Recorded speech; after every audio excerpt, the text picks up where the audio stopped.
Bom dia, estamos na Escola Secundária Afonso de Albuquerque, na Guarda, a escola sede do maior agrupamento do distrito, para percebermos como está a decorrer o início do novo ano letivo.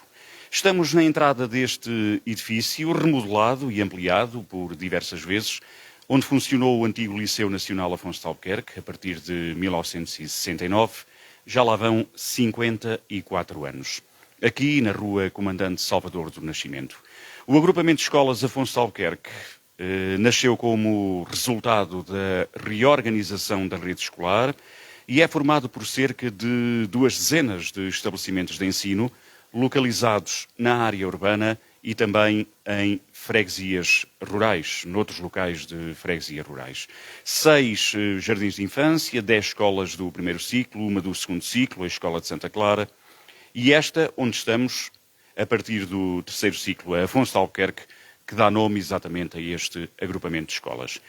Com origem no antigo Liceu da Guarda, a Escola Afonso de Albuquerque tem uma oferta formativa nas áreas das ciências e tecnologias, e línguas e humanidades, e em cursos técnico-profissionais, para além de outros projetos pedagógicos em que os alunos participam. Para esta conversa, tenho comigo José Carvalho, diretor do agrupamento, João Paulo Pinto, professor, coordenador e diretor de turma, os alunos Ricardo Poeta e Carlos Xavier. Carlos Xavier é aluno dos cursos técnico-profissionais e também representante dos alunos no Conselho Geral, e Ricardo Poeta é o presidente da Associação de Estudantes deste agrupamento Afonso de Albuquerque. Daqui a pouco vamos ter também Joaquim Nércio, ele que é o presidente da Associação de Pais e encarregados de educação deste agrupamento de escolas. Bem-vindos a esta conversa, que está a ser transmitida em direto nos 90.9 FM do Altitude e também na rede social Facebook. Ora bem, a primeira pergunta é aquela pergunta de base. Quantos alunos estão a frequentar o agrupamento, esta escola também em particular? E, olhando para a questão demográfica, temos que ter aqui um pensamento positivo, ou nem por isso? Bom dia, antes de mais, e antes de responder às questões que me colocou, deixe-me cumprimentar todo o auditório da rádio, todos os ouvintes, e sublinhar esta oportunidade que a rádio nos dá de concretizar aqui uma forma de como nós olhamos para a escola, que é uma escola aberta à comunidade, sem fronteiras. É isto que temos privilegiado, e esta é uma forma muito interessante de o fazer. Portanto, sublinho com esta nota aqui a minha introdução. Respondendo às questões que me coloca, nós no início deste ano letivo, o agrupamento de escolas Afonso de Albuquerque teve aqui, e congratulamos com isso, uma forte procura de alunos pela nossa resposta educativa e pela nossa oferta formativa. Nós tivemos um aumento de alunos em relação ao ano passado, ultrapassamos a barreira dos 2.000 alunos, portanto, neste momento, a rondar os 2.100 alunos na sua totalidade. Só neste edifício onde nós estamos e onde são lecionados o terceiro ciclo do ensino básico, o ensino secundário e o ensino profissional, que acaba por estar englobado no ensino secundário, nós temos mais de 1.000 alunos aqui diariamente presentes. Isso significa o quê? Quando se fala na questão demográfica, na questão dos nascimentos, na questão da falta gradual de alunos a frequentar o ensino, há aqui um contraciclo ou é um caso esporádico? Não, neste momento nós tivemos aqui, e isso está inclusive na carta educativa e isso está documentado, portanto, nós tivemos aqui, dependendo de ano para ano, isto não é aqui uma linha linear, mas houve efetivamente um decréscimo do número de alunos, isso é certo. Neste momento nós já estabilizamos esse número. Nós temos cerca, e agora aqui dividido obviamente pelos dois agrupamentos, nós temos assim num número genérico cerca de 300 alunos por ano de escolaridade. E quando eu digo aqui genérico é porque há aqui alguma margem para os 310, 320, 290, portanto isto depende de ano para ano. mas nós estabilizamos neste número portanto, nos dois agrupamentos, e aqui no nosso em particular, isto tem como consequência aqui uma manutenção do número de turmas em cada um dos anos de escolaridade. Aquilo a que se está a assistir também, e a contribuir para esta inversão e para este ligeiro aumento, nós estamos aqui a retomar um fenómeno de há muitos anos, que é uma procura pela nossa oferta formativa de alunos provenientes de concelhos fora da Guarda, naturalmente, não são da Guarda, e temos também a questão da imigração, que começa a ter um peso muito significativo nas nossas escolas. Olhando agora para o arranque deste ano letivo, está tudo a correr já sobre rodas em termos de professores, horários? Eu penso que sim. Portanto, nós arrancamos ontem, como é sabido, no primeiro dia que nos era permitido, dentro do calendário escolar que foi definido no Conselho Pedagógico, foi aprovado no Conselho Pedagógico, mas que resultou de uma articulação com os pais, com os alunos, com os professores, portanto, foi um calendário consensual. Arrancamos ontem e arrancamos sem constrangimentos. Nós estivemos divididos, portanto a direção esteve nos estabelecimentos do primeiro ciclo, eu estive na Escola Básica de Santa Clara e depois tinha outros colegas aqui na secundária e portanto o ano arrancou sem qualquer tipo de problema. Há algum horário que não esteja completo ainda a nível de professores? Há aqui ainda alguns constrangimentos, mas que são inevitáveis. E porquê? Decorrem, e eu já o disse também à comunicação social esta semana, decorrem de incapacidades temporárias para o trabalho portanto, são horários que nós não podemos, apesar de sabermos de algumas situações de doença prolongadas, mas efetivamente os mecanismos de recrutamento não permitiam que estas necessidades fossem pedidas antes da semana passada portanto, estamos agora perante professores que estão a chegar, outros que eventualmente aceitam as nossas ofertas, mas estamos a falar de coisas muito residuais, portanto, em 250 professores, nós estamos com 5, 6 professores para substituir, o que é um número muito, muito baixo, muito residual. E ao nível do pessoal não docente, dos auxiliares de ação educativa, é sempre um constrangimento também no início de cada ano letivo, até porque a legislação não está, digamos que, adequada ou não tem em conta o número de alunos em cada escola, mas a tipologia de cada estabelecimento de ensino. E isso aí, ao que consta, tem afetado, não só aqui na Guarda, mas um pouco por todo o país, a questão da falta de pessoal não docente. Sim. Aqui também acontece essa realidade? Aqui também acontece. É uma questão recorrente em diversas sedes. Nós conversamos sobre o tema no Conselho Pedagógico, nós conversamos sobre o tema no Conselho Geral, nas reuniões regulares que fazemos com o município, porque neste momento o pessoal docente está afeto, o pessoal não docente, peço desculpa, está afeto ao município, portanto, esse é um tema recorrente nas nossas sessões de trabalho.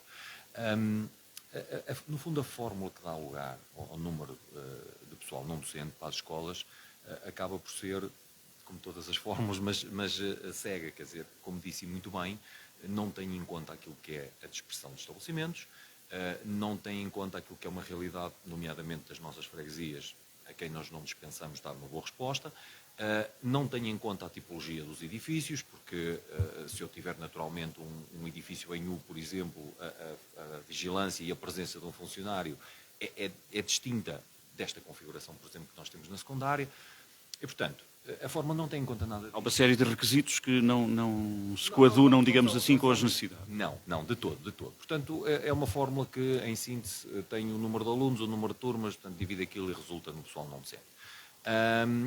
Objetivamente, eles são insuficientes.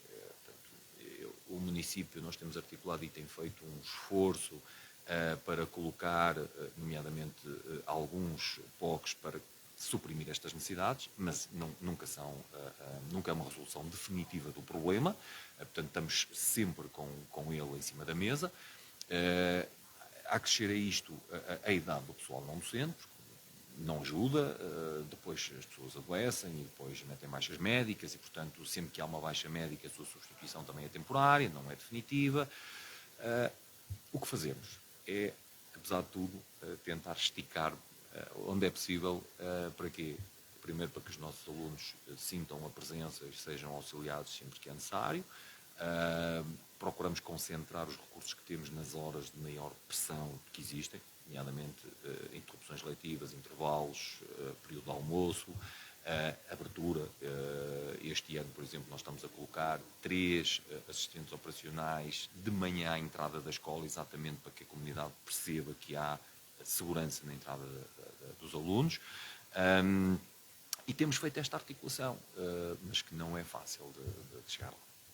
Muito bem, Joaquim Nércio, agradeço também a presença. Joaquim Nércio é o presidente da Associação de Pais e Encarregados de Educação do Agrupamento de Escolas Afonso de Albuquerque.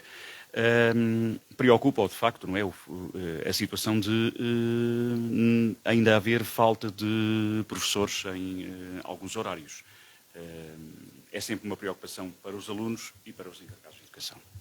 Claro, antes de mais desejar bom dia a todos, né, a todos os ouvintes, a todos os colegas de painel. Aproveitar também para desejar um bom regresso a todos os alunos e pais e o maior sucesso para este novo ano letivo que agora começa.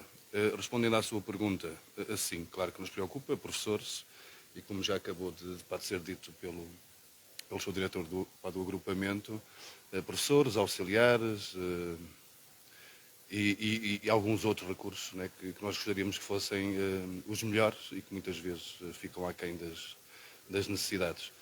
Mas sim, eu julgo que professores, o que acontece, acho que é mesmo devido a situações de doença e não propriamente da sua distribuição, pelo que nós temos conhecimento. O mesmo não diria de outros colaboradores que há muito nós nos vamos continuamente queixando de que são realmente bastante insuficientes, que é o caso dos auxiliares da ação educativa, e que estão mal distribuídos também nos 2 agrupamentos da nossa cidade, e que agora são da tutela do município, e que nós há muito vimos reivindicando que terá que haver medidas para que eles sejam mais bem distribuídos, para que realmente, dentro do que temos, possam ser mais otimizados. Ainda assim é um estabelecimento de ensino seguro, ou digamos que as escolas que fazem parte deste agrupamento, este número que existe é, na sua ótica, suficiente para manter essa segurança dos alunos nas escolas? Acho que a segurança não se prende tanto assim. Falamos em segurança, estamos a falar da orientação, acompanhamento, naqueles intervalos em que não tem aulas. Pronto. Sim, é assim. A segurança, eu acho que não tenho essa preocupação. Quando falo em segurança, não é o risco de algo, ou de acontecerem acidentes, ou de acontecerem, sei lá, comportamentos desviantes, podemos pensar em N riscos. Eu julgo que isto tem mais a ver com as dinâmicas, e elas acho que têm vindo até a melhorar, e têm a ver mais com comportamentos, com assertividades. Eu acho que essas dinâmicas existem, e eu diria que não é uma preocupação prioritária a insegurança dentro da escola. Eu acho que ela existe. Agora, nós gostaríamos é que, para criar outras dinâmicas, e essas sim interessantes, dinâmicas de projeto, dinâmicas de ocupação de tempos livres, aí sim há notoriamente uma insuficiência do que é os recursos humanos, porque nós temos algumas ideias que muitas vezes não conseguimos pôr em prática, e até nos escalões mais novos, aí eu penso no exemplo da Santa Clara, que nós até felizmente criámos, ou ajudámos, não criámos, ela já existia, mas contribuímos para a melhoria de um espaço, que é uma sala para que os miúdos possam estar nos seus tempos livres, em que adquirimos algum mobiliário mais cómodo, mais agradável, mais colorido, alguns jogos. Mas depois, se não houver um auxiliar que esteja por ali, é difícil manter até a estrutura e a dinâmica da estrutura. Existe um outro espaço, por exemplo, na Santa Clara, que foi criado há uns anos e que podia ser muito bem aproveitado a explorar projetos ligados ao artesanato, ao saber fazer, e que, se não tivermos um auxiliar que acompanha, que ainda por cima fica localizado na cave do edifício, se não houver um auxiliar que esteja por ali, também mesmo que nós tenhamos vontade em criar ali condições, se não houver recursos humanos, é impossível pensar. E esses recursos humanos são dirigidos para aquilo que é, se calhar, prioritário e mais essencial. Pergunto ao Ricardo Poeta, ele é o presidente da Associação de Estudantes, se neste momento já tem todos os professores a dar aulas. Olá, bom dia a todos. E sim, já tenho todos os meus professores. Ainda não conheci todos, mas sim, tenho conhecimento que estão todos por cá. E o Carlos Xavier. Bom dia a todos. Sim, também já tenho o horário completo e com todos os professores. Muito bem. Já agora aproveito para lhes perguntar como é que é esta integração da vossa parte dos novos alunos que chegaram para o 7º ano? É difícil? Vocês fazem esse acompanhamento? Levá-los às salas de aulas? Porque esta não é uma escola propriamente igual às outras, não é? Mais pequena, em que estão ali uma série de salas praticamente todas no mesmo local. Aqui há corredores. É sempre difícil, se calhar, para os alunos que vêm novos conseguirem perceber como é que isto tudo funciona. Vocês fazem essa integração, procuram acompanhar? Eu também vim para cá no 7º ano e sim, tenho conhecimento que, pela minha experiência, que sim é um bocado complicado porque agora uma parte isto parece quase um hospital, tão grande que é. Mas sim. Os corredores praticamente quase todos iguais, não é? Mas é um bocado complicado, também são muitos alunos a entrar. Só se nós encontramos alguma pessoa perdida ou assim, com mais dificuldade, sim, tentamos ajudar com o que nós sabemos, porque até mesmo nós, já estamos cá há tanto tempo nesta casa, é complicado às vezes descobrirmos quais é que são as salas, mas sim, tentamos fazer o possível e ajudar ao máximo. Muito bem. E vocês também, não é? Nos cursos técnico-profissionais, a mesma coisa, não é? Sim, nós nos cursos técnicos... Aí é um bocadinho já diferente, porque Não. são mais crescidos e conseguem orientar-se de outra forma. Sim, acabamos por ser um grupo mais pequeno. Claro que nós estamos todos em comunidade com a escola, portanto é o que o Ricardo disse. Os alunos do 12º ano, e aqui acho que temos uma boa comunidade educativa, têm sensibilidade. Se virem alguém perdido, se virem alguém com dificuldades, a tentar, vamos ajudar e vai havendo, apesar de haver alguma falta de assistentes operacionais, para já há pessoas a indicar os caminhos, sempre dispostos a ajudar os alunos, tanto os alunos a ajudarem os outros alunos, como professores auxiliares, sempre para os alunos não ficarem perdidos. Portanto, acho que é dentro do possível, porque somos muitos, não é? Acho que é uma integração o mais fácil possível. Pronto. Muito bem, já vamos falar da oferta formativa, julgo com o professor João Paulo Pinto, mas tenho ainda outra questão para colocar a vários intervenientes que hoje estão aqui, ou convidados que estão aqui a esta mesa na Escola Secundária Afonso Albuquerque, e tem a ver com o facto de, no ano passado, ter sido introduzido o novo modelo de calendário escolar, que são os semestres. Na sua ótica, e pergunto ao diretor do agrupamento, na sua ótica, este modelo manteve-se, quer dizer que teve sucesso? Teve. Senão teríamos, como outras medidas que tomamos, se tivermos que recuar nelas, se elas não servirem a nossa comunidade, nós não temos qualquer tipo de reserva. Mas efetivamente mantivemos. Constituiu um desafio, constituiu aqui uma alteração de paradigma. As mudanças na educação não são fáceis, tocam muitas famílias e a comunidade é muito grande, mas tinha um propósito, e tem um propósito. A organização semestral do calendário escolar não é apenas aqui uma vontade ou pessoal ou uma moda, não é. Tem um propósito. Mas que nós ainda não alcançamos na sua plenitude, e eu já o justifico. Um deles, e o principal, tinha a ver com uma flexibilidade para a escola de gerir aquilo que são os seus dias, porque de outra forma nós temos que respeitar, à exceção do intervalo para o início das aulas, ou nós temos que ficar e respeitar aquilo que está definido em legislação. A adoção deste calendário permite-nos sermos nós a gerir, se queremos iniciar mais tarde, se queremos fazer pausas, portanto, se não queremos, temos essa facilidade.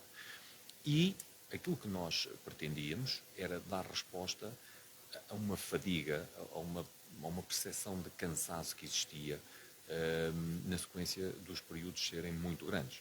Eu dou um exemplo. Este primeiro período, e este ano acontece o mesmo, os alunos iniciam agora e vão ininterruptamente até praticamente 20 de dezembro. Estamos a falar de 3 meses e meio sem qualquer tipo de paragem, em que depois aquilo que são os momentos de tensão, aquilo que é a fadiga existente, a dificuldade de concentração nos estudos, nos trabalhos, dentro da sala de aula, as próprias relações ficam afetadas e ficam tão só por isto porque as pessoas necessitam de descansar. Tem que ser assim. E, portanto, um dos propósitos que tínhamos era exatamente organizar o calendário escolar de forma a fazer pausas estratégicas que permitissem a todos, alunos, professores, funcionários, este descanso. E nós conseguimos fazer isto. E este aliviar desta pressão e desta fadiga foi sentido. Bom, Mas sei que houve aqui algumas arestas a limar. Houve aqui algumas arestas a limar para este ano. naturalmente. Como todas as mudanças requerem aprendizagem, como é evidente, dentro das suas organizações e, portanto, e nós também as fazemos. Este objetivo não foi conseguido na plenitude, não foi. Mas dentro daquilo que é a articulação na nossa comunidade, quer com alunos, quer com pais, quer com professores, nós percebemos muito rapidamente que, sobretudo os alunos e as famílias, não tinham tido acesso ao descanso que nós desejávamos. E porquê? Porque as atividades que estavam agendadas no retorno, ou no recomeço das atividades letivas, obrigava a que os alunos trabalhassem, estudassem durante essas pausas. Ora bem, isto no fundo contrariava aqui o propósito que nós tínhamos. E, portanto, isto chegou-nos, nós levamos aos órgãos próprios e trabalhamos. E Tinha a ver com o quê? Com a marcação de testes imediatamente a seguir a essas pequenas pausas? Exatamente. Fundamentalmente isso, quer testes, quer outro tipo de instrumentos classificativos, porque neste momento os alunos não estão só à espera dos testes para se preparar e para trabalharem e para estudarem. Se eles souberem que vão ter uma apresentação, uma questão, um outro qualquer instrumento classificatório, eles preparam-se. E, portanto, isto impediu, sobretudo, alunos e famílias de descansarem. E nós este ano revertemos isto, já informamos os pais e já informamos os alunos, que na primeira semana após as interrupções, todas elas, não há lugar à aplicação, à disponibilização de instrumentos com caráter classificatório. E, portanto, os alunos que quiserem estudar de forma voluntária e livre, pois, claro, eles gerem o seu tempo, mas que sintam esse constrangimento porque sabem que na segunda-feira vão ter um instrumento, não terão que o fazer. Portanto, terão pelo menos uma semana efetiva de atividades letivas e depois sim terão acesso a esses instrumentos. Muito bem. E o Ricardo, como é que recebeu no ano passado, no início do ano passado, durante as férias, esta novidade dos semestres? Ficou um pouco na expectativa ou vamos ver o que é que isto dá e siga? Por acaso eu achei engraçado porque era algo novo e que sim, acho que todas as escolas devem optar por coisas novas, sim, experimentar, porque coisas novas podem melhorar o ambiente escolar e tudo.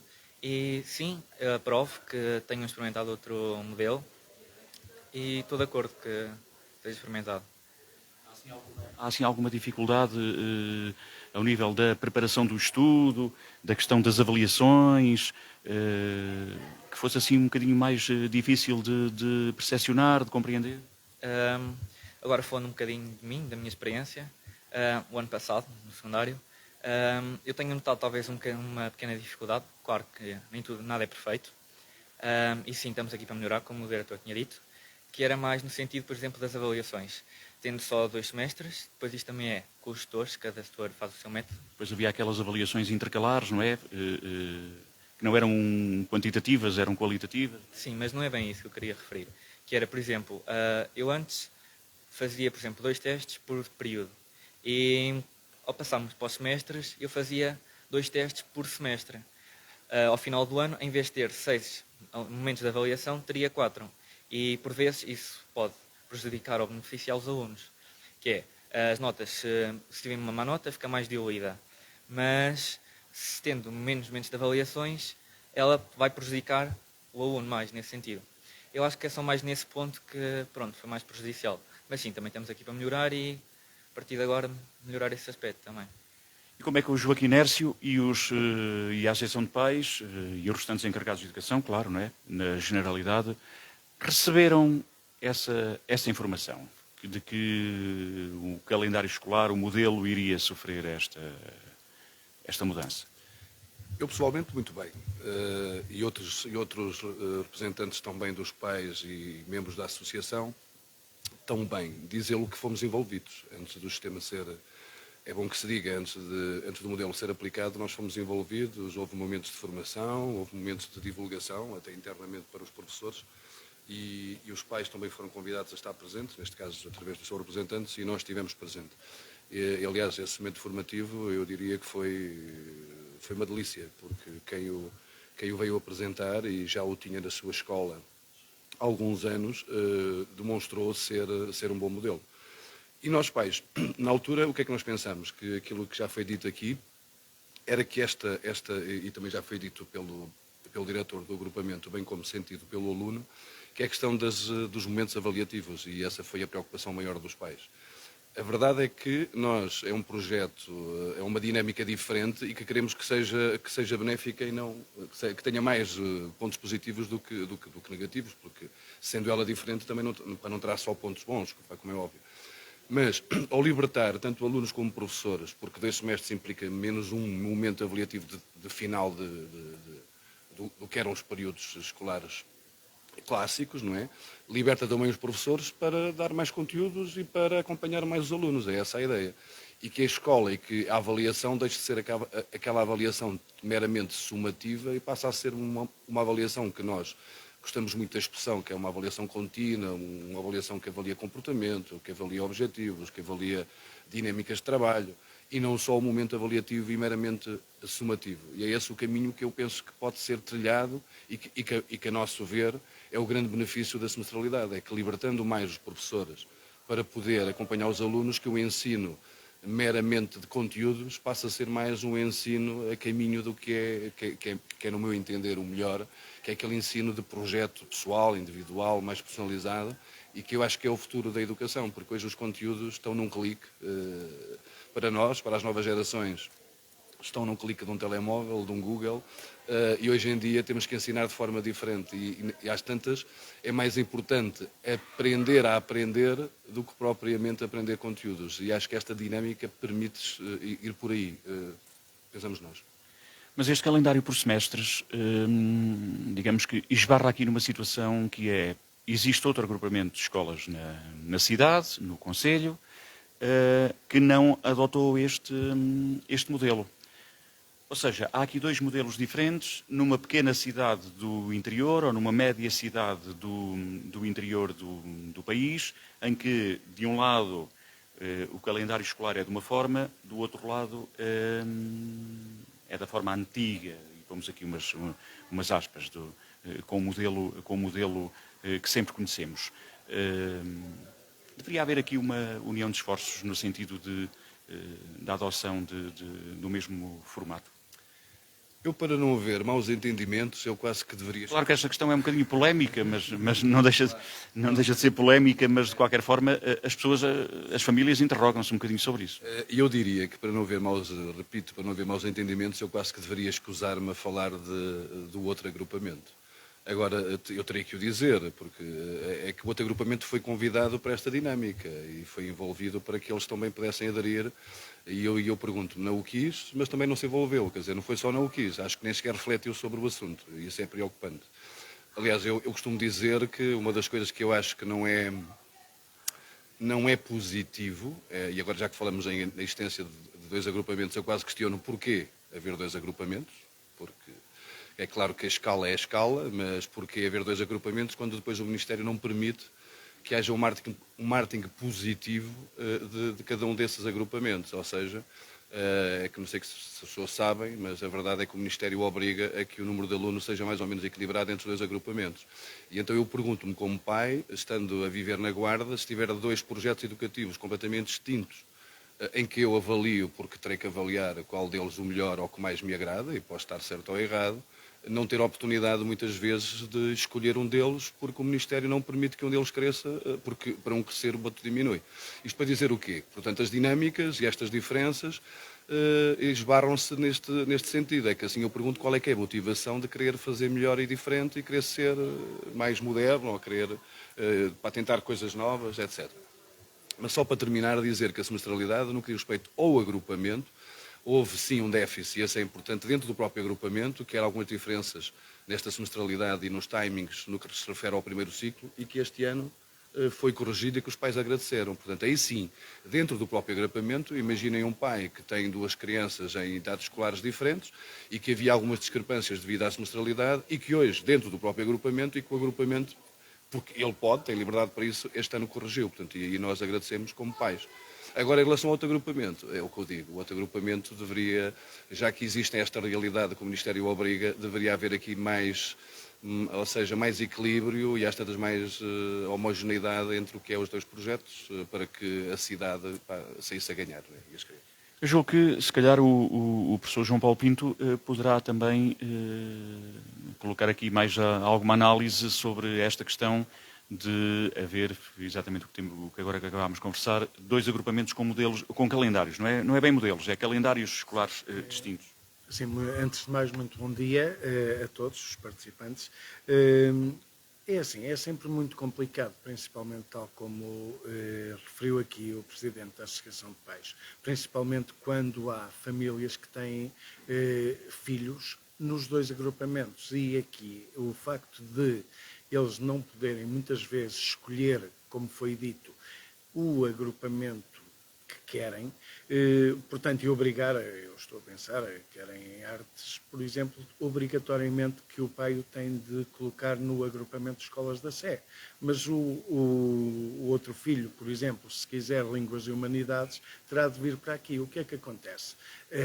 Esta questão de haver dois modelos diferentes de funcionamento do ano letivo obriga a que, se calhar, quando numas semanas em que temos as nossas interrupções, e muito válidas, tal como, portanto, o professor José Carvalho referiu, muito úteis porque permitem aos alunos um pequeno descanso, uma semana de descanso ali a meio, portanto, recuperar forças e tudo. Esse filho fica em casa, muitas vezes, filhos pequenos, enquanto que o outro tem de ir para as aulas. Ou seja, há aqui um problema de gestão familiar que acontece. Pronto, é o que temos e, infelizmente, portanto, não houve esta possibilidade de articulação. Também há algumas diferenças na oferta formativa, na oferta educativa, não é? Acabou de me dar o exemplo das artes, etc.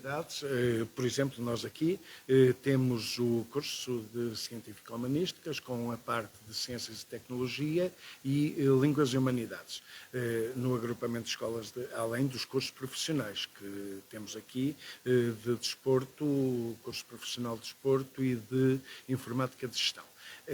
Simplesmente aquilo que acontece é que a nossa oferta educativa, até neste momento, portanto, já desde há uns anos a esta parte, até estamos a conseguir permitir que os próprios alunos até façam uma articulação entre disciplinas do curso, ou seja, escolhem o seu percurso formativo e podem ter disciplinas do curso de Línguas e Humanidades e, simultaneamente, de Ciências e Tecnologia. É comum podemos ver um aluno com literatura, por exemplo, e Físico-Química ou Biologia. E aqui o agrupamento tem se esforçado por tentar abrir as portas a todos estes alunos. Infelizmente, aquilo que acontece é que excedemos a capacidade de número de alunos que nos é permitida. E muitas vezes os alunos, porque já não podemos receber, temos as turmas no limite, obrigatoriamente têm de ir para o outro agrupamento e, se calhar, não ficam com a oferta que muitas vezes desejavam. E, portanto, esse é um problema. E eu pergunto aqui ao Carlos Xavier, porque é que escolheu, já agora, a talho de foice, porque é que escolheu um curso técnico-profissional? Sim, eu escolhi um curso técnico-profissional porque eu acho que o nosso ensino cada vez mais deve ser virado para a parte prática. Como já foi falado aqui, nós temos os conhecimentos na internet, portanto nós temos que aprender a fazer, a saber, darem-nos as ferramentas para nós próprios nos conseguirmos desenvolver e conseguirmos aprender. Portanto, eu como gosto muito da área de informática, pronto, e aqui juntando também a gestão, resolvi escolher um curso profissional porque assim eu vou ter uma parte prática e vou sair daqui preparado com outro know-how que se calhar os meus colegas de científico não têm porque é mais teoria, por assim dizer. Não estou a dizer que não saem tão bem preparados como eu, mas já estou a pensar no futuro, porque um estigma que há muito hoje em dia é que os cursos profissionais não podem ir para a universidade. Mas isso não é verdade. Eu, por estar num curso profissional, posso ir na mesma, que é o meu objetivo, seguir para os estudos para o ensino superior e, querendo seguir esta área, vou já com outra bagagem, daí ter optado por esta opção e estar muito satisfeito com o agrupamento. E quantas turmas há neste ensino profissional aqui no agrupamento, na Escola Secundária Funchal? Neste momento nós temos 5 turmas. De 2 áreas. Nós temos de 3 áreas até, de 3 áreas. Porquê? Nós temos a terminar, portanto, no 3º ano deste curso, um curso na área do desporto, mas que era de gestão e, portanto, de apoio à gestão desportiva. É o último ano em que esse curso vai ter lugar, vai encerrar. E, portanto, nesse 3º ano nós temos uma turma exclusiva de apoio à gestão desportiva e depois temos uma turma mista de informática de gestão e de apoio à gestão desportiva. Portanto, temos aí 2 turmas. Já o ano passado nós conseguimos fazer o que tinha a ver com uma necessidade de dar resposta ao mercado, ou seja, este apoio à gestão desportiva teve aqui uma vigência de cerca de uma década e, portanto, acabou por encher aquilo que seria o mercado, digamos assim. Sentimos a necessidade de dar uma nova resposta e mudamos esse curso para técnico de desporto, mais prático, mais direcionado à intervenção ou apoio ao terreno. O ano passado constituímos uma turma mista, o atual 2º ano de informática de gestão e técnico de desporto, e este ano, com muito agrado também, porque aquilo que tínhamos autorizado em rede era novamente uma turma mista para estes 2 cursos e nós conseguimos abrir 2 turmas e uma em cada curso. Foi mais uma área que registrou um aumento da procura e, portanto, depois aquilo é uma questão de números. Nós, se chegamos a um determinado número de alunos, uma vez que ultrapassa o número máximo, são os 28, somos forçados a abrir uma 2ª turma e restamos isso com muito agrado. Como é que se coordena o ensino normal, público, digamos, aquele que nós conhecemos, o dito ensino típico, e o ensino profissional numa escola pública como esta? É difícil? É assim, tentamos sempre que a vertente dos cursos profissionais seja mesmo, tal como o Carlos Xavier disse, mais prática, mais aplicada, embora haja sempre a necessidade de conhecimentos, de reforço de conhecimentos mais teóricos, mas a componente é mais prática. Aquilo que acontece é que os nossos docentes, portanto, os docentes que temos, dão exatamente estas 2 áreas e conseguem chegar aos alunos e prepará-los para o mercado de trabalho e ou para a entrada na universidade ou mesmo diretamente ao fim deste curso profissional entrarem logo no mercado de trabalho. Agora partimos para outro tema que tem a ver com o projeto dos manuais digitais. Não sei quem é que me poderá responder a essa questão. Como é que funciona? Muito bem. A adesão ao projeto do piloto dos manuais digitais é um dos projetos a iniciar no nosso agrupamento. O ano passado nós já tínhamos aberto essa porta, mas fizemos num caminho que era eventualmente convidar os conselhos de turma a fazer essa adesão, sendo que precisávamos do consenso de todos os professores, o que nem sempre é fácil de alcançar. É natural que existam algumas reservas e elas são conhecidas e são públicas, embora se deva fazer também a devida desconstrução, porque hoje em dia, para formar opinião, não podemos só ler os títulos nem as negras, temos que ler o resto das notícias e muitas vezes ver as fontes de onde elas vêm. Nós este ano acabamos por aderir mesmo, como disse há um bocadinho o nosso presidente, o Ricardo, muito bem. Nós, para saber se gostamos, temos que provar, não há outra forma, mas precisamos de o fazer em conforto para todos, ou seja, também não podíamos mergulhar a organização numa mudança com uma escala destas e depois, obviamente, deixar toda a gente preocupada, não podia ser. Então, acabamos por ver em algumas turmas que nós identificamos, e aqui com 2 vertentes, por um lado, aquilo que era o desempenho académico, por outro lado, aquilo que era o comportamento, que nós também avaliamos com regularidade, e que era um pouco desviante daquilo que é o comportamento desejado e necessário dentro da sala de aula.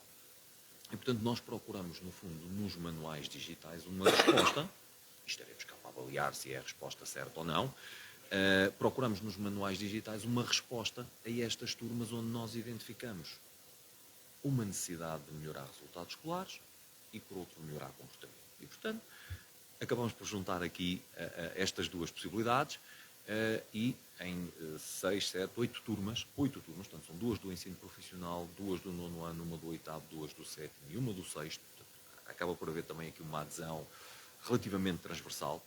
Permita-me fazer um parênteses para dizer que no primeiro ciclo do projeto, a adesão ao projeto não é possível, portanto, mantém-se aqui um registro mais tradicional do livro e, na minha opinião pessoal, muito bem.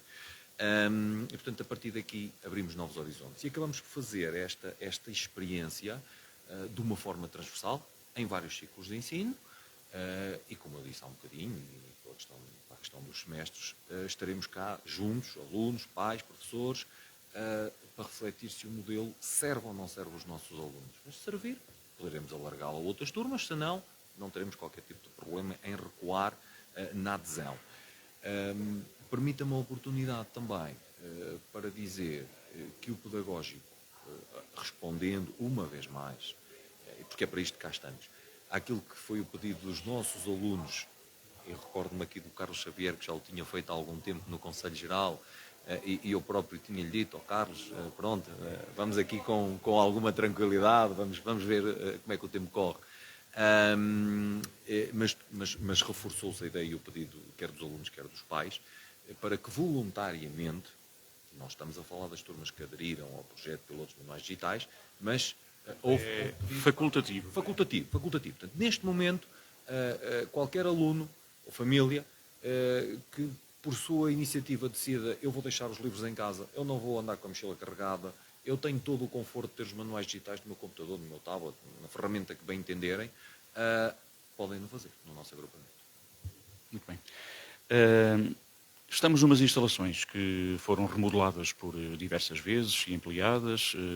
Há pouco tempo houve aqui uma remodelação, mas julgo que no início do ano passado, do início do ano letivo do ano passado, houve logo problemas de infiltrações, aquecimento. Essa situação está resolvida e a Associação de Pais até foi porta-voz exatamente dessas, ou alguns pais foram porta-vozes dessa preocupação. A questão ficou resolvida para este inverno? Não ficou resolvida. Não ficou resolvida, ainda há pouco foi mesmo antes aqui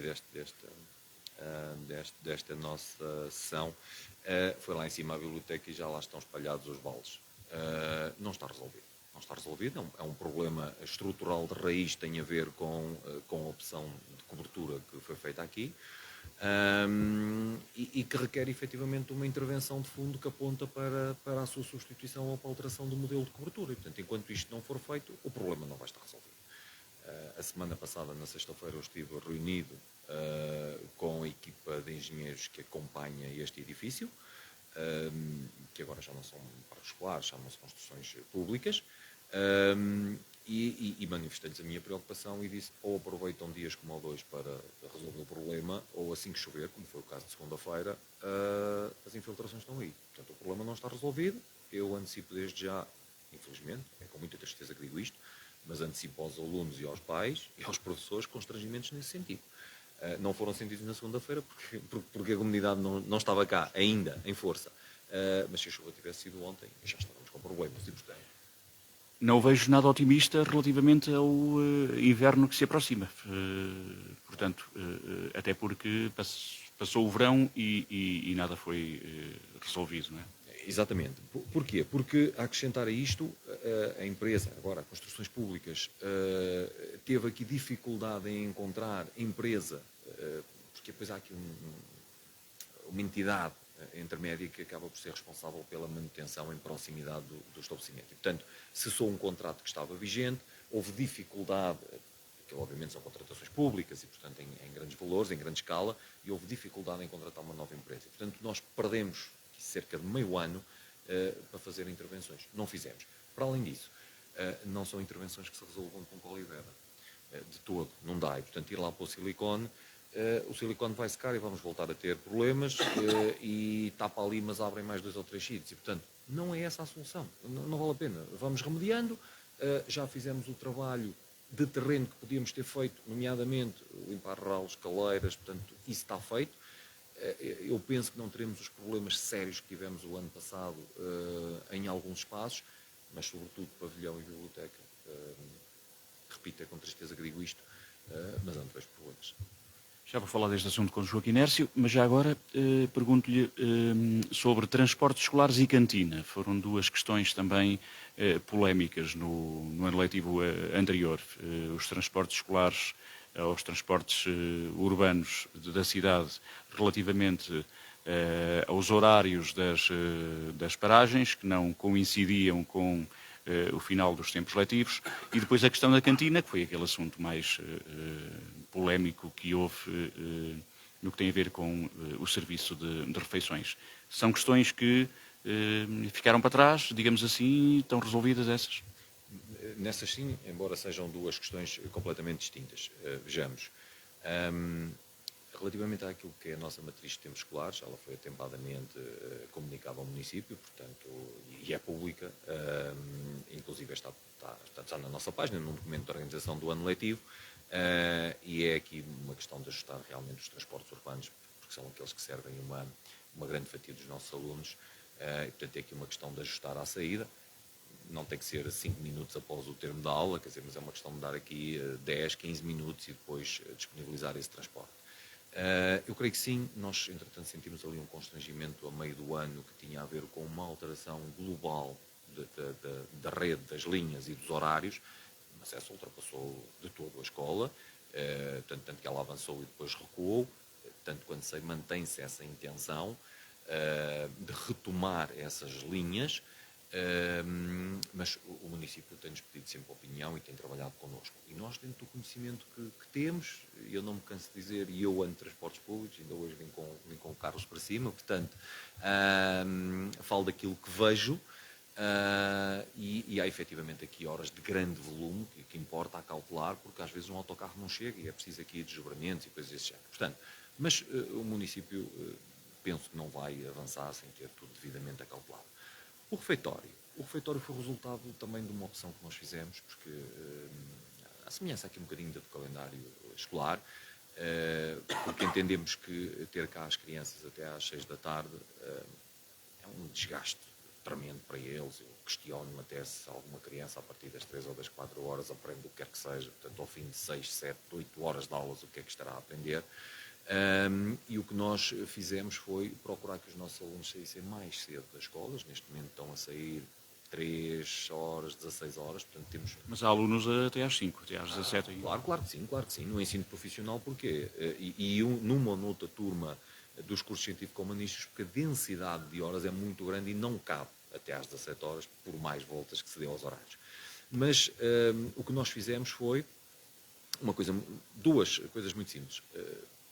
Reduzir aqui a cultura das tardes livres, porque aqui não há milagres. Para termos tardes livres, temos que carregar as horas nos outros dias e, portanto, lá está, podemos até às 6. Reduzir aqui um bocadinho esta cultura e depois reduzir a hora de almoço. Reduzir dentro daquilo que é a legalidade, como é evidente, porque muitos alunos tinham 2 horas, 2 tempos letivos para almoçar. Estes tempos também têm que se pagar depois no fim do dia. Também não há outra forma de fazer isto. E, portanto, o que fizemos foi dar-vos 60 minutos, ou dar aos alunos 60 minutos para almoçar, que é suficiente. E isso aumentou a afluência ao refeitório? Sim, e aumentou a afluência ao refeitório.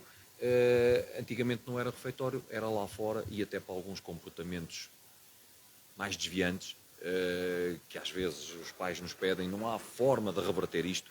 Pronto, revertemos. Neste momento, os alunos têm um momento, têm um tempo para fazer a sua refeição e regressar às aulas. Isto aumentou a densidade no refeitório, mas mais uma vez constituiu uma aprendizagem. Melhoramos o processo de identificação, de serviço, de empratamento, lugares disponíveis. Ou seja, foi uma oportunidade também para crescer. Neste momento, e ontem, acompanhamos o serviço do refeitório e das refeições e, portanto, decorreu sem problema, com 400 e qualquer coisa refeições servidas. Agora, o que é que nós temos pedido, e a Associação de Pais também o tem feito recorrentemente, os refeitórios escolares precisam de cozinheiros. E quando falamos de cozinheiros, não são assistentes operacionais que, com toda a sua boa vontade e trabalham imenso e com toda a disponibilidade, confeccionam refeições. Ser cozinheiro é outra coisa. e fazem-no sempre de forma diferente. E, portanto, nós isto insistimos, o município está preocupado, ainda ontem esteve cá o cozinheiro do município a acompanhar, mas mantemos. Porquê? Colocar um cozinheiro no refeitório é servir bem a comunidade, é servir bem os alunos, é servir bem as famílias. E, portanto, isso não representa um custo, representa um investimento nele. A comida é boa aqui na secundária Afonso Alquerque? Para mim, sim, é boa. Eu como cá desde o 7º ano, porque eu vivo longe, também venho de autocarro, transportes públicos, e então tenho que comer aqui, como tenho menos tempo. E sim, por mim, eu gosto da comida. Claro, tenho outros amigos que pronto, não gostam, mas isso também tem a ver com cada um. E relativamente às filas e tudo, eu por acaso gostei da nova tipologia que o meu diretor fez, e sim, a partir de metade do ano vimos que, mesmo que havia muita densidade de pessoas a comer, o processo era rápido e as filas eram em 5, 10 minutos, estavas despachado e já tinhas a comida pronta.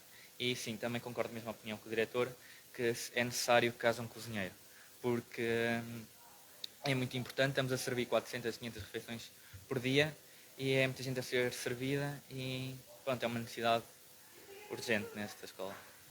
E o Ricardo Poeta chegou a tempo hoje no autocarro? Sim, cheguei a tempo. Joaquim Inércio, 3 questões, alguns ainda, um deles ainda é um problema, os outros 2 parece que estão ultrapassados. Como é que a Associação de Pais olhou para estas questões?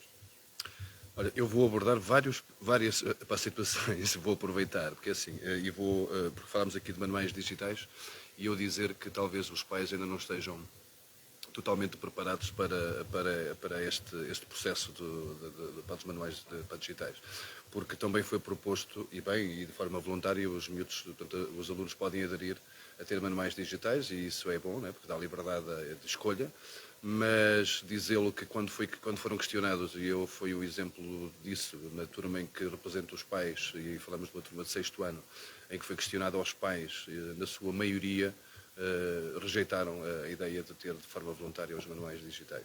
Eu, na minha opinião, julgo que os manuais digitais chegaram para ficar e no futuro penso que vão ser uma realidade, mas muito sinceramente eu próprio penso que deve haver um equilíbrio entre o que é manual digital e o suporte de conteúdos em papel, para benefício, e especialmente nos alunos em idades mais jovens. Eu julgo que pelo processo de aprendizagem é útil também o livro e o clássico do livro. E penso que deve haver aqui algum equilíbrio, e mesmo outros países que já deram um passo mais à frente estão a tentar equilibrar-se, porque eu julgo que concluíram que um processo misto talvez seja o mais favorável para o processo de aprendizagem. E deixo aqui essa nota. Em relação ao que é o ensino e os cursos, o ensino e os cursos para profissionais, também queria deixar aqui uma nota que eu acho demasiado importante. E está aqui provado que um dos alunos que aqui está presente é fã e optou por o seu futuro na área do ensino profissional, portanto ele tem, julgo que é uma dinâmica bastante interessante. A grande diferença do que é o ensino clássico é especialmente os seus momentos avaliativos e a forma como eles progridem na sua aprendizagem, porque é por módulos, eles vão fazendo módulos e ultrapassando esses mesmos módulos, daí que a sua progressão é diferente e para alguns mais facilitada, porque conseguem ter objetivos a curto prazo, e julgo que essa é a grande diferença. A verdade é que na mesma rua, esta escola é um bom exemplo, na mesma rua esta escola é um parente pobre do ensino profissional, e quero deixar aqui esta nota, porque nesta mesma rua existe uma escola só de ensino profissional e os apoios estatais são bem diferenciadores. Portanto, eu julgo que, em nome da democracia, o apoio estatal ao ensino profissional não deveria haver diferenciação entre estas duas escolas, e esta escola que é a dita clássica e que também tem ensino profissional, o ensino profissional nela devia ser tão ou mais apoiado do que na outra, pelo menos de forma igual. Deixar aqui esta nota que eu julgo demasiado importante. Outro assunto que é o refeitório. Não podemos esquecer que tanto o refeitório como tudo o que é as assistentes operacionais, portanto, são da tutela do município. Esta escola sempre teve um refeitório que talvez seja um dos refeitórios que mais serve, quase que diria, a nível do distrito. Não sei se não for o maior do distrito, ficará no ranking dos 4 ou 5 maiores em número de refeições. E nós pais que achávamos, portanto, esta escola sempre teve a tutela, de manter a tutela do refeitório como, aliás, era a tutela direta da sua diretora mesmo no passado. tinha sempre grandes questões que o envolviam, e um dos problemas de ser da tutela da escola e não ser entregue a uma empresa era que, de forma estranha, o Ministério permitisse às escolas ter a tutela do refeitório, mas não permitisse ter no seu, ou seja, no seu leque de profissionais um cozinheiro. Sendo agora da tutela do município, isso é possível, portanto, porque agora o município pode contratar cozinheiro, coisa que a escola não podia, de forma profissional. E julgávamos que essa situação, que para nós era caricata, digamos, ficasse resolvida, mas pelos vistos não ficou, porque o município, embora nós várias vezes já o tínhamos reforçado esta ideia, julga não ser de todo importante que tenha mais cozinheiros para dar apoio não só a este refeitório, como a outros refeitórios das escolas. E só terminar a dizê-lo que uma conquista também nossa, não só da Associação de Pais, mas conjuntamente também com a direção desta escola, foi demonstrar ao município, e que agora portanto, é ele que detém a tutela dos refeitórios, que a oferta de refeitórios no primeiro ciclo é obrigatória. Nós há muito que vínhamos a dizer isto aos vários executivos municipais e empurravam um pouco com a barriga, como costuma dizer, para a frente, a dizer que não era uma obrigação. Ficou claro, nós inclusive forçou-nos a propormos uma reunião e fomos a Coimbra reunir com a coordenadora de educação a nível regional e fez com que a Câmara realmente viesse a perceber que é mesmo obrigada a ter uma oferta de refeitórios em todas as escolas do ensino básico. Não sei se este ano eles já vão ter condições para o fazer, mas fica aqui bem presente de que esta é uma obrigação e que penso que a breve trecho o município possa fazer esta oferta. O que é muito bom para as famílias, porque muitas teriam que recorrer ao privado e só por esta via recorriam ao privado, que era o momento da refeição, elas não poderem ter forma de o oferecer. E então o município vai ter que criar essas condições e que todas as escolas primárias venham a ter. Avançando um bocadinho, relativamente à questão das obras e da remodelação que foi feita, que temos que encarar a realidade, foi mal feita, não é? Foi, não, esse é um problema. Assim, antigamente era o parque escolar, agora é as construções públicas e nós sempre dissemos, esta escola foi feita ou remodelada não pensando que estava na Guarda a 1000 metros de altitude, mas de forma igual a Faro, vamos imaginar, não é? Que é para irmos mesmo lá para baixo. E estão a ver o clima e a diferença entre o clima de Faro e o clima da Guarda. E eles não pensaram nisto, ou seja, a Parque Escolar na altura não pensou nisto e retirou o que era o sistema de aquecimento na altura, que era diferente e que às tantas mais eficaz do que este. Aliás, o professor era quem fazia um pouco a manutenção de forma indireta na altura e que as coisas funcionavam, e que depois foi posto ar-condicionado e que não tem potência para a escala deste edifício, que é enorme, bonito, diga-se de passagem, muito bonito, com um espaço envolvente bonito, com espaços exteriores dentro da própria estrutura também muito bonita, e que nós agradecemos que agora está mais aberta aos alunos, que antes esteve fechada, porque realmente havia alguns problemas de arquitetura, mas que realmente agora foram não só corrigidos, mas como também dinâmicas de ocupação diferente. Agora é possível aos alunos também poder estar no exterior, dentro da própria escola, o que é muito bom. Mas a verdade é que esses problemas, tanto de isolamento como de aquecimento, são problemas crónicos, e que depois, devido a estas construções agora públicas, que têm subcontratações de outras empresas para manutenção, é subcontratação da subcontratação, e então, quer dizer, a coisa não se resolve. E julgo que esse problema vai ser crónico enquanto eles não perceberem que tem que ser uma intervenção de raiz e a sério. E às tantas, o ideal para essa obra seria realmente no período de férias. Portanto, vamos entrar começamos um ano letivo e provavelmente depende das intempéries. Se tivermos um inverno agressivo, o problema vai acontecer. Estamos sobre o meio-dia. O professor João Paulo Pinto foi aquele que menos falou nesta conversa. Não sei se quer colocar aqui. Só referir mesmo aqui esta questão dos manuais digitais e das grandes vantagens que têm os manuais digitais. Ainda para mais, porque na mesma turma, muitas vezes, há alunos com ritmos de aprendizagem diferentes e cada vez mais a parte multimédia, os vídeos e tudo são uma mais-valia para o ensino das diferentes matérias. Muitas vezes o que é que acontece? Os alunos dentro da mesma turma com ritmos de aprendizagem diferentes, quando o professor até projetava, porque temos projetores e tudo, um conteúdo, um vídeo, teriam de apanhar todos mais ou menos o mesmo conteúdo, o mesmo vídeo, estarem mais ou menos ao mesmo ritmo. Com este sistema de manuais digitais é possível o aluno, cada aluno no seu respectivo computador, até com os seus fones, estar ao seu ritmo mais ou menos a aprender. E um pode estar já a ver um conteúdo multimédia mais avançado do que outro. Ou seja, é uma mais-valia. E o futuro é esse mesmo? E o futuro é esse mesmo. O futuro, tal como o Carlos Xavier disse e bem, aquilo que é preciso é ensinar onde é que estão os botões para buscar a informação. Eles fazem o resto e eles são pródigos exatamente neste desempenho e em ir buscar isto. Ou seja, é uma mais-valia e eu acho que o pessoal está todo a nível mesmo do corpo docente receptivo a isto. E vamos experimentar. Professor José Carvalho, lá para junho do ano que vem estaremos aqui a fazer um balanço positivo deste ano letivo. É essa a expectativa, naturalmente, para um diretor de um agrupamento escolar? Claro que sim, claro que sim. A fazer balanços estaremos de certeza. Mas há alguma baliza, digamos assim, que seja mais difícil de ultrapassar? Não, o que eu gostava aqui para este próximo ano era que nós conseguíssemos limar estas arestas relacionadas com as questões do calendário escolar, que aqui foram abordadas, e o calendário, e a ele associado a esta questão das avaliações, quer para alunos, quer para professores, quer para famílias. Portanto, espero que isto efetivamente se consiga limar. E que esta questão dos manuais digitais venha despertar a organização e de facto, sem qualquer pressing, mas que se perceba se ela é vantajosa ou não. E eu estava a ouvir o meu colega João Paulo e estava-me a lembrar que este respeito pela capacidade de cada aluno tem que ser uma realidade nas escolas, porque há alunos que veem vídeos e aprendem a 1.25, não veem a velocidade 1.0, não é? E outros precisam a 0.75. E sem este tipo de recursos não é possível, vai toda à mesma velocidade. E, portanto, mas estas e outras poderíamos aqui ficar a falar imenso tempo. Portanto, espero que seja bem sucedido.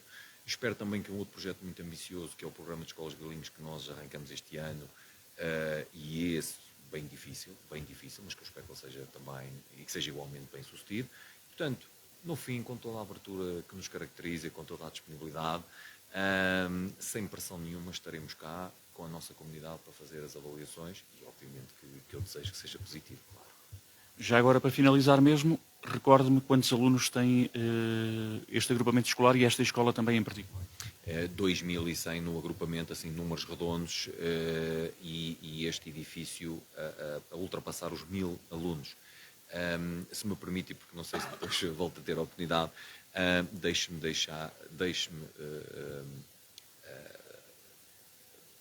facultar aqui a ideia, deixar em aberta a ideia de podermos eventualmente repetir estas iniciativas, porque o agrupamento tem uma série de projetos que vão decorrendo. Estou-me a lembrar aqui do F1, estou-me a lembrar do Ciência Viva e outros, e tantos outros que são dinamizados pelos nossos professores, e que seguramente esta é uma via de dar a conhecer à comunidade aquilo que fazemos e, portanto, deixo aqui o convite, esta oportunidade e a disponibilidade da nossa parte para que os nossos professores, a nossa comunidade, possa partilhar um bocadinho mais daquilo que faz com todos. E da nossa parte, Rádio Altitude, estaremos abertos a essa sugestão sempre que se justificar. Agradeço aos participantes, aos convidados, Joaquim Nércio, Presidente da Associação de Pais, João Paulo Pinto, professor, coordenador, também diretor de turma, Ricardo Poeta e Carlos Xavier, 2 alunos aqui da Escola Secundária Afonso de Albuquerque, um deles o Presidente da Associação de Estudantes, o outro representante no Conselho Geral e frequenta o ensino profissional, e José Carvalho, o diretor deste agrupamento. O maior agrupamento de escolas do Distrito da Guarda. Foi onde estivemos durante mais de 1 hora esta manhã para perceber como é que está a avançar o novo ano letivo. A todos, muito bom dia.